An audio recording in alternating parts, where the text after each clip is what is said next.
Nicole Ayala and Diego Bandido.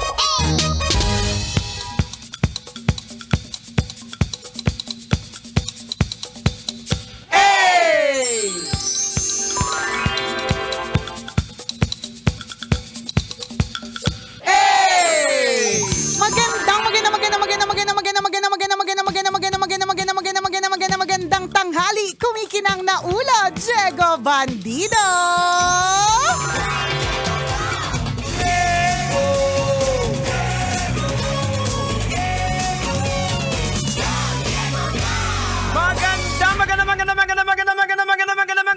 Magandang tanghali, kumikinang ina!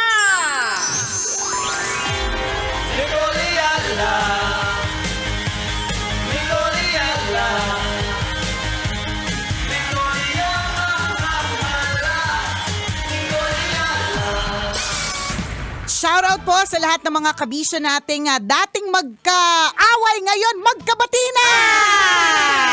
Very good yan, very good. Very good. Alam mo talagang totoong time heals all wounds and totoo that with age comes wisdom. Yes. Diba? Na kung meron kang mga dating mga eksena na kababawan na experience with all of your friends, parang pag binalikan ninyo, maiisip mo, hala, nag-away tayo dahil sa benting bulok?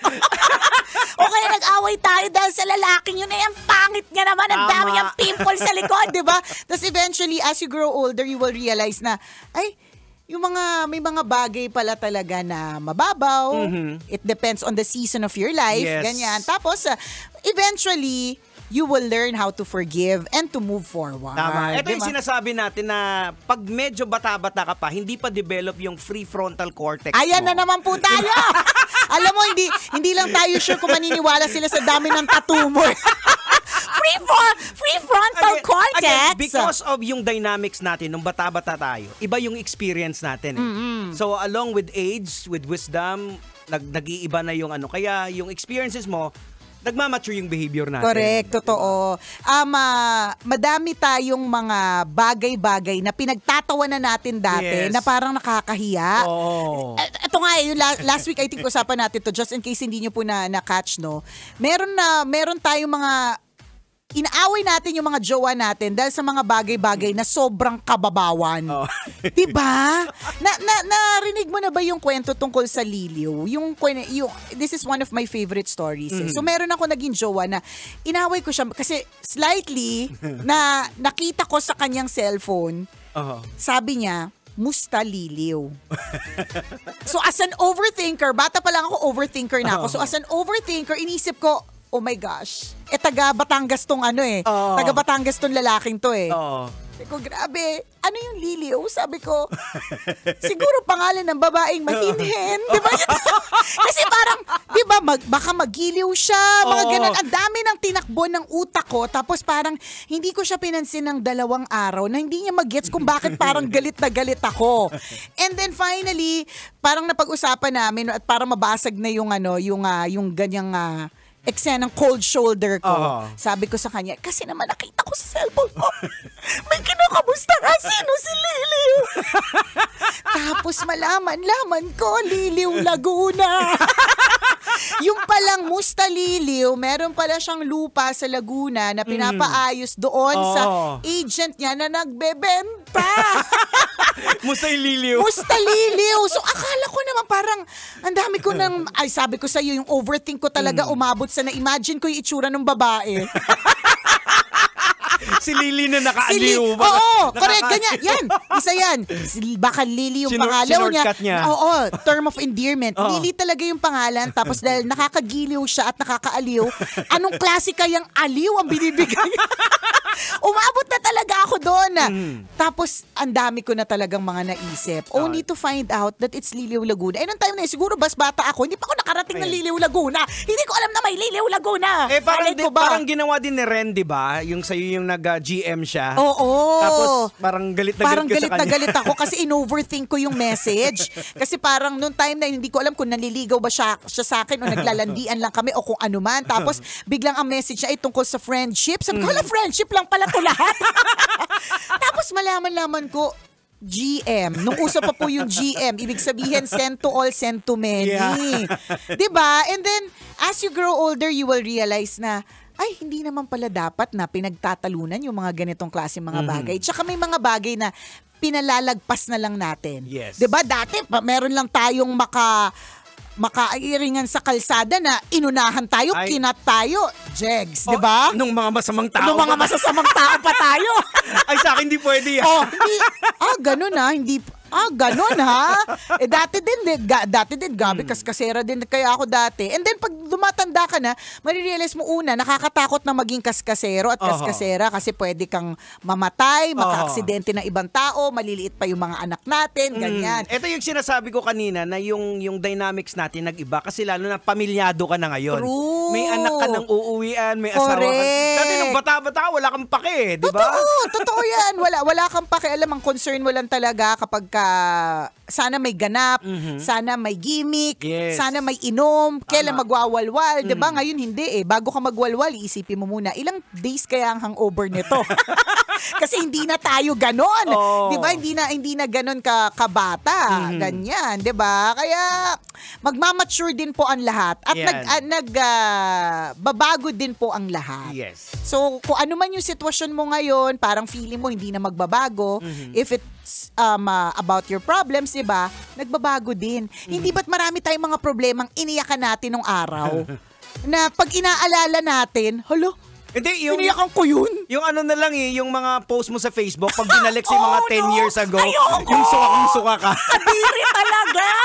Nakakadiri talaga, promise. Na parang, kung ako kung parang nagigets ko kung ba't naiinis sa akin yung mga tao dati. Kasi, ganito ako Nabibwisit ka sa sarili mo. Totoo. At saka meron din naman na Jegs na, ewan ko kung na-experience mo to, no? Kasi syempre marami tayong mga listeners who grew old with us and continues to grow with us, di ba? Na dati, nung nagme-message sila sa atin, Jejemon sila literal. May mga ganun ako na pag binalikan mo, parang natutuwa ako kasi minsan pag mahaba yung exchange of messages. So, ibig sabihin, nagkaroon ng conversation over the years. So, meron akong mga particular na mga natatanggap na mga messages na ganun. Tapos, sasabihin dun sa dulo na, grabe dati, Jejemon lang ako, nakikinig na ako sa'yo. Ngayon, nag-work na ako, tapos may-ari ng company or whatever, or mataas ang posisyon. Tapos, naku-curious ako, babalikan ko ngayon yung messages. Yung usapan niyo. Babalik ako talaga, tapos makikita ko na sobrang Jeje, Taurus Girl 28, diba? Love_boat 32, di ba? At saka yung Jeje talaga. And then, eventually, makikita mo yung transition na, okay, siguro nagmamature na, hindi na rin uso yung Jeje. Tapos, hanggang sa maayos na yung paggalapat ng mga punctuation marks, mga ganon, di ba? May sense na yung pag-uusap ninyo. Kaya nga yung sinasabi natin na along the way, based on our experience, bad or good man yan, nadidevelop yung natin, yung character natin, yung behavior natin. Uy, dapat magkaroon ng character development, Hindi yung katulad ng tumanda ka na't lahat-lahat, hindi pa rin nag-develop yung character. And yung pag-develop ng character into a more positive person, Baka mamaya nagbago nga ng karakter pero sumama, di ba? Nagiging masama siya kung hindi magbabago yung perspective na it's all about me lagi. Kasi yun yung problema natin Ako. Ayan. Like ako, nung naging Christian ako, parang ang nakita ko na it's not not about just me. about you. It's about laying my rights. Parang the message of the cross, di ba? Parang laying my rights before others. Kaya siguro din nag-transition na din kunyari yung mga adlibs mo. Yes. 'Di ba? Totoo 'yun. Oo. I remember meron isa akong pastor na nagsabi niya sa akin long ago. So when I started sa radio, balahura talaga. Sabi ko nga sa'yo, nung nakita ko yung mga past adlibs ko na nakaprint, kinikwento ko kay Diego, natagpuan ko Parang nanghihina ako, yung parang kung sa mundo to ng social media, na-cancel na ako kinabukasan. Agad-agad, kung morning yung show ko, afternoon, cancel, di ba? Mga ganon. And then, merong one time na may nagsabi talaga sa akin na, alam mo, you hold so much influence in your hands. Bakit hindi mo gamitin to positively? To positively impact other people. Tapos doon ko naisip na, ayun nga no. So pwede naman pala na nakakatawa ka, na mag-i-inject ka rin na pwede, oo nga kasi ang laki ng platform. Tama. Sayang nga naman. Well, diba? It bounds really to happen Yung mga ganong karakter natin dati. Kasi ginagawa tayong strong witness eh. Sabagay. Na ay binago talaga Correct. yun sila. Nakita talaga nila yung pagbabago. Yung 180 turn around. Hindi 360 Oo, kasi 360 bumalik ka eh. 180 lang. na pag-ikot. Naalala ko lang dati, meron kaming game dati ni Christopher. Ang tawag ay Pabibuhan. Yun. Pabibuhan. Ang original na title nun, Pabobohan. Tapos merong team song yun. Ang bobo, ang bobo, ang bobo-bobo mo. Yeah. Diba? Parang gano'n na nakakatawa siya. Until, meron ako nakasabay sa elevator sa isang mall na bata. Okay, siguro mga 3. Narinig ko siya. Sabi niya, ang bobo, ang bobo, ang bobo-bobo mo. E nung time na yun, 2 years old si Princess. Doon ko na inisip na, ay hala, hindi na, ang pangit pala pagpakinggan kasi nanay ka na din. Ayaw mo na may mapakinggan yung anak mo na pwede niyang gamitin na hindi maganda. Kaya namin pinalitan from pabubohan to pabibuhan. Ang bibo mo. Gano'n na siya. So yun yung dahil na experience mo siya. Correct. Based on my experience natin, nag-iiba yung perspective natin. Kaya siguro may mga bagay na hindi natin maintindihan ba't nangyayari sa atin. Yung pala, kasi itong mga bagay na to magpapabago. Tama. Ang mga bagay na ito yung pwedeng mag-develop ng karakter mo at meron ka matututunan dito. At paulit-ulit na mangyayari ang isang bagay hanggat hindi mo natututunan yung lesson. Ayan, yung cycle paulit-ulit na lang. And in order to break the cycle, parang ito, sinabi ko rin din to sa Bible study namin nung last Saturday. Sabi ko kasi yung cycle mo, yung problema paulit-ulit, and in order to break the cycle, it requires big sacrifices. Ayan na. You have to let go of things. So kung halimbawa, lagi ka na lang na loloko ng lalaki, ganyan. So paulit-ulit yung ganong pattern, 'di ba? Sabi mo hindi ka na magpapaloko kasi hindi mo naman sinasacrifice yung pwede naman kasing walang jowa muna. Yeah. 'Di ba? Gusto mo laging hindi nababakante. Nakakalurking. Ay nako, dun sa lahat ng mga kabisya natin na nakatutok sa atin ngayon, kung ikaw ay isang magulang, no? Tapos iniisip mo, parang yung anak ko hindi nagbabago. 'Di ba? Or parang yung anak ko ang sama ng ugali, 'di ba? Magbabago ba 'to? Hindi naman masama yung ugali ng mga tao sa bahay. Bakit parang ang sama ng ugali? Magde-develop pa yung character niya. Yes, lalo na kung yung ang edad ng anak mo yung mga 17. Kasi nasa transition stage sila, hinahanap nila yung identity nila eh. Yes. Parang tayo din dati, kahit kung saan tayo masaya, yun yung inaano natin eh. Hindi natin pinakikinggan yung sasabihin ng mga mas matanda sa atin, basta ang importante lumandi tayo. Yeah. Tama. Diba? Wag mag-alala mommy, wag mag-alala daddy, 'di ba? You are there of course para i-guide yung mga anak at higit sa lahat magde-develop rin niya yung character niyan, lalong-lalo na kapag ka-experience na yan ng mga real life situations.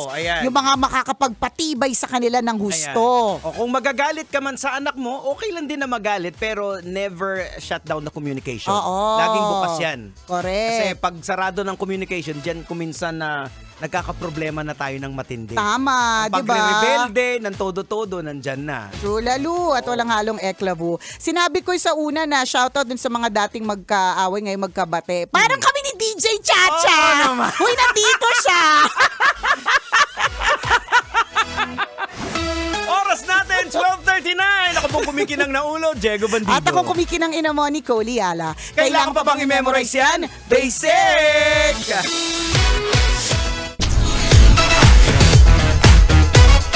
Metro's number one. Metro's number